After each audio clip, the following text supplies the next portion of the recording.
render these as links so that as we click on them, right, the URL changes, and then we can then render just the list of the tabs for lessons, right, for that particular module. Just like we, when we click here on a course, we use the ID, right, to retrieve the modules. We like to be able to do the same between the module and the lessons. So first, let's convert these into links. So in the module list component, right, these should be hyperlinks. It should be a href, and then some hyperlink. And so what should this hyperlink look like? Right now, it's not doing anything. If I click on it, notice that it's just hash, which is basically the root. It goes back to the list of courses. We don't want that, right?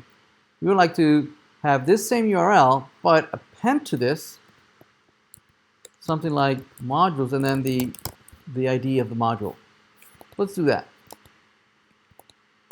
And so we'll say the URL will be course lists, the ID of the course, which, I don't know, do we have that? Notice that we do have that, right? Yeah, there it is. But we never copy it locally here, right? So it cannot be accessed from the HTML. I need to convert that, store this in the state so that I can access from the HTML. Right, so let's do that. All right, let's declare a course ID variable empty.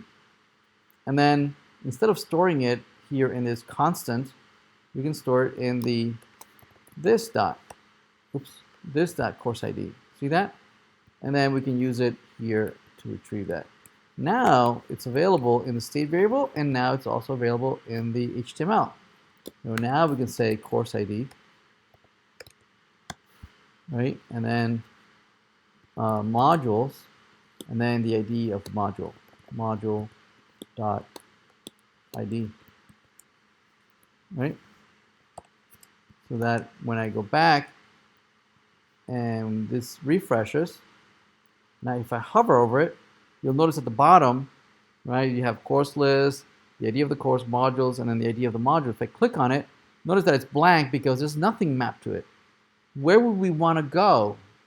Where would we want to navigate to when I click on that? Actually, I would like to stay in the same screen. I don't want to go in a different screen, right? I just want to have the URL encoded, right, with the current module that I clicked on. So let's do that. All right, so what we're going to do is that in the routing, what we're going to do is that we really want to stay in the same place. If we have course viewer, course ID, and then modules, and then the ID of the module ID, I want to stay in the same course viewer. Okay? So here, if I click on the module, actually what happened? Course viewer, course, oh no, it's not course list. I misspelled it, sorry. Course viewer. Wait, what did I do here? That's not course list, it's course viewer, sorry. Course viewer. Refresh. If I click on it, all right, nice, right? So notice that we are staying in the same component, right? We didn't go anywhere, right? And now I have the encoded ID of the module in the URL. Excellent.